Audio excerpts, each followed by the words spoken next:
आखिर कौन थे सूर्य देव के 5 शक्तिशाली पुत्र और इन 5 पुत्रों में आखिर कितनी शक्ति थी?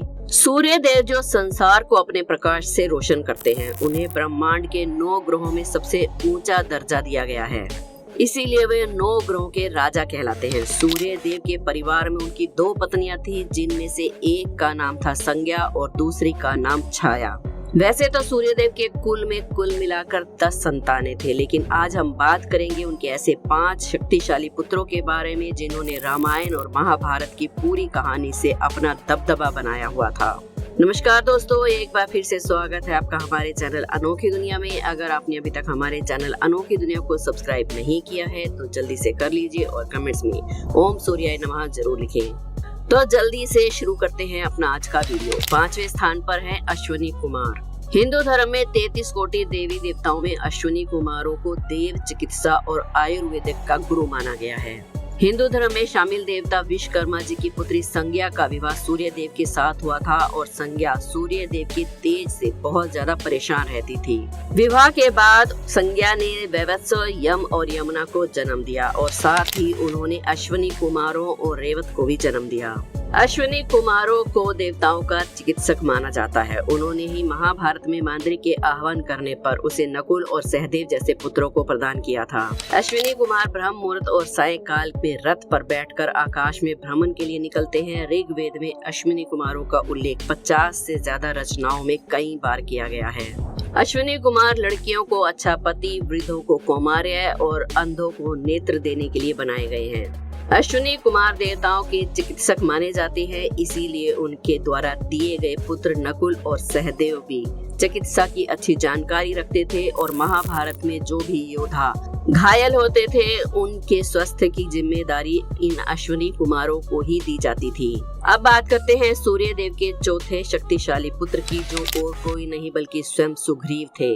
दरअसल सुग्रीव सूर्य देव और जामवंत के पुत्र माने जाते हैं। उनके जन्म की कथा भी बड़ी रोचक है। कहते हैं ऋष याद जामवंत जी ऋषि पुलसित के छोटे भाई थे। इन्हें अपने बल पर बहुत ज्यादा अहंकार था और ऋषि पुलसित ने आजीवन ब्रह्मचारी होने का प्रण लिया हुआ था। इसीलिए वो स्त्रियों से दूर रहते थे और उनके आश्रम में कोई भी स्त्री प्रवेश नहीं कर सकती थी। उनके राज्य किष्किंधा के पास पंपा नामक एक सरोवर था। जामवंत को ये नहीं पता था कि उस सरोवर को वरदान है कि उसमें जो भी गिरेगा वो स्त्री बन जाएगा। जामवंत जी बहुत ज्यादा उदंडी स्वभाव के थे और अपनी उदंडता के कारण एक दिन वो उस सरोवर में गिर गए और स्त्री के रूप में बाहर आए।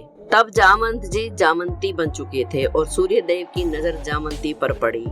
सूर्य देव जी जामवंती पर मोहित हो गए, उनसे विवाह किया और तब पैदा हुए सुग्रीव।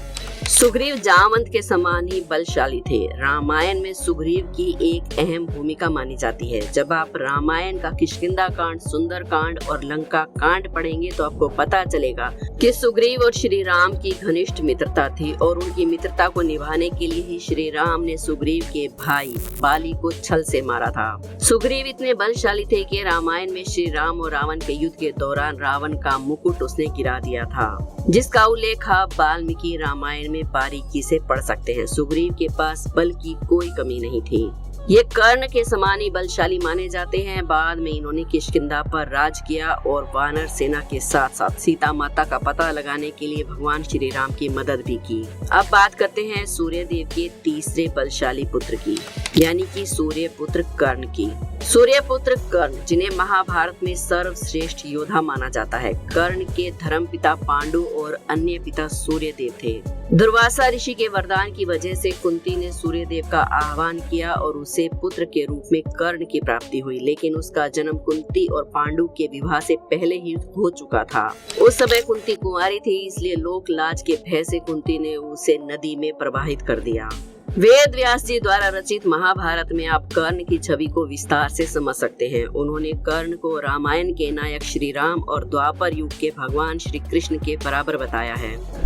कर्ण को ब्रह्मांड का सबसे बड़ा दानी भी माना जाता है। खुद गुरु परशुराम जी ने उन्हें ब्रह्मांड का सबसे बड़ा योद्धा घोषित किया था और साथ ही साथ बेहद शक्तिशाली भी बताया था। यहाँ तक कि परशुराम जी कर्ण को अपना सर्वश्रेष्ठ शिष्य भी मानते थे। केवल इतना ही नहीं, कर्ण ने इंद्र जैसे महान योद्धा तक को हराया था। कर्ण के पास गुरु परशुराम जी द्वारा दिए गए कई सारे अस्त्रों शस्त्रों का ज्ञान था। वेद व्यास जी की महाभारत में कर्ण की व्याख्या करते हुए लिखा गया है कि कर्ण को अपने हिस्से का अधिकार कभी नहीं मिला।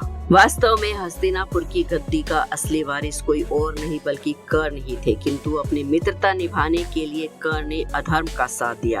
अब बात करते हैं सूर्य देव के दूसरे सबसे शक्तिशाली पुत्र की, जो कोई और नहीं बल्कि स्वयं यमराज हैं। सूर्य देव और उनकी पत्नी संज्ञा के सबसे ज्येष्ठ पुत्र थे यमदेव। यमराज को मृत्यु के देवता के रूप में माना जाता है। यमराज इंसान के मरने के बाद उसके कर्मों का लेखा जोखा करते हैं और उसे स्वर्ग या नर्क में स्थान प्रदान करते हैं। अगर पौराणिक कथाओं की माने तो यमराज जहां संज्ञा के पुत्र थे, वहीं शनि देव सूर्य देव की पत्नी छाया के पुत्र थे। इन दोनों के ही पिता सूर्य देव थे और ये दोनों भाई थे। एक बार दोनों ने अपनी अपनी माताओं के सम्मान के लिए युद्ध भी किया था। कई महीनों तक जब यमराज और शनिदेव का युद्ध चलता रहा तो अंत में शनिदेव ने महादेव की वरदानी शक्तियों से यमराज को अपने दंड अस्त्र से मृत्यु दे दी। लेकिन यमराज के मरने के बाद सूर्य देव और उनकी दोनों पत्नी छाया और संज्ञा व्याकुल हो गई। उन्होंने महादेव का आह्वान करके उन्हें दोबारा जीवित करने के लिए प्रार्थना की, लेकिन महादेव ने यमराज को जीवित करने से मना कर दिया। शनि देव भी नहीं चाहते थे कि उनके भाई यमराज की मृत्यु हो। तब उन्होंने महादेव से कहा कि यमराज देवता के पुत्र हैं, लेकिन उन्हें ना तो कोई दैवीय शक्ति मिली है और ना ही उन्होंने अमृत का पान किया है, जिस वजह से उनकी मृत्यु हुई। उस समय महादेव और भगवान विष्णु मृत्यु के देवता का चयन करने के बारे में सोच रहे थे। उसके आधार पर मृत्यु का चक्र पूरा करना था, तो शनि देव ने महादेव से कहा कि यमराज ने मृत्यु का चक्र सबसे पहले पूरा किया है, इसलिए न केवल उनको जीवित होने का अधिकार है बल्कि उन्हें मृत्यु का देवता भी बनने का अधिकार है। शनिदेव के इस तर्क से भगवान विष्णु और भोलेनाथ दोनों ही सहमत हो गए और उन्होंने यमराज को जीवित करके उसे मृत्यु का देवता घोषित कर दिया। इस तरह से यमराज को यमलोक मिला और दक्षिण दिशा के दिग्पाल भी वो कहे जाते हैं। महाभारत काल में पांडवों के ज्येष्ठ भ्राता यानी कि युधिष्ठिर भी यमराज के ही आंशिक पुत्र थे। अब बात करते हैं सूर्य देव के सबसे शक्तिशाली पुत्र की, जो कोई और नहीं बल्कि स्वयं शनि देव ही हैं। स्कंद पुराण के काशी खंड में उल्लेख है कि शनि देव सूर्य देव और उसकी पत्नी छाया के पुत्र हैं। शनि देव की माता छाया होने की वजह से उनका रंग काला है। सूर्य देव प्रकाश फैलाने वाले देवता हैं और शनि देव के नीलमणि रूप की वजह से वो हमेशा शनि देव से रुष्ट रहते हैं। शनि देव बचपन से ही क्रोधी स्वभाव के थे और उनका वाहन भी कौवा था। काशी खंड में इस बात का उल्लेख भी है कि जब शनिदेव छाया के गर्भ में थे तो छाया ने भगवान शिव की कठोर तपस्या की थी। भूख, प्यास और धूप की गर्मी की वजह से उनके गर्भ में पल रही संतान पर भी इसका प्रभाव पड़ा और शनिदेव का रंग काला पड़ गया। सूर्य देव को इस बात पर संदेह था कि शनिदेव उनके पुत्र नहीं है, इसलिए उन्होंने छाया का अपमान भी किया था। शनि देव ने गर्भ से ही उनकी माँ के तप की शक्ति को प्राप्त कर लिया था, इसलिए उन्होंने अपनी माँ का अपमान सहन नहीं किया और क्रोध में सूर्य देव को देखा तो सूर्य देव उनकी शक्ति से काले पड़ गए और उन्हें कुष्ठ रोग हो गया, जिसे आज के समय में हम सूर्य ग्रहण कहते हैं। एक बार उन्होंने अपने पिता का महल भी जला दिया था और बचपन से ही उन्होंने महादेव की तपस्या की थी। शनिदेव की कठोर तपस्या से प्रसन्न होकर महादेव ने उन्हें वरदान दिया कि वो कर्म फल के दाता बनेंगे और जिस ग्रह पर भी उनकी कुदृष्टि पड़ेगी वो अपना स्थान बदल लेगा। वो अपनी शक्ति से रंक को राजा और राजा को रंक बना देंगे। न केवल कलयुग में मनुष्य बल्कि देवताओं के अच्छे बुरे कर्मों का हिसाब भी वही रखेंगे। तभी तो शनिदेव की वक्र दृष्टि से अच्छे देवता भी भय खाते हैं। यहाँ तक कि महादेव भी खुद शनिदेव की कुदृष्टि से नहीं बच पाए थे और उन्हें भी कुछ पहर के लिए हाथी बनना पड़ा था। शनिदेव की कुदृष्टि से महादेव के हाथी बनने की कहानी भी बहुत रोचक है। अगर आप इसके बारे में विस्तार से जानना चाहते हैं तो हमें कमेंट्स में जरूर बताएं, हम इस पर भी आपके लिए एक वीडियो जरूर लाएंगे। तो यही थे सूर्य देव के सबसे शक्तिशाली पुत्र। आपको इनमें से सूर्य देव के कौन से पुत्र सबसे ज्यादा शक्तिशाली लगे, हमें कमेंट्स में जरूर बताइएगा। वीडियो पसंद आई हो तो एक लाइक जरूर करें। हमारे चैनल अनोखी दुनिया को सब्सक्राइब करके बेल आइकन को प्रेस करना ना भूलें। कमेंट्स में जय शनिदेव जरूर लिखें। कल फिर मिलेंगे एक और वीडियो में। जय शनिदेव।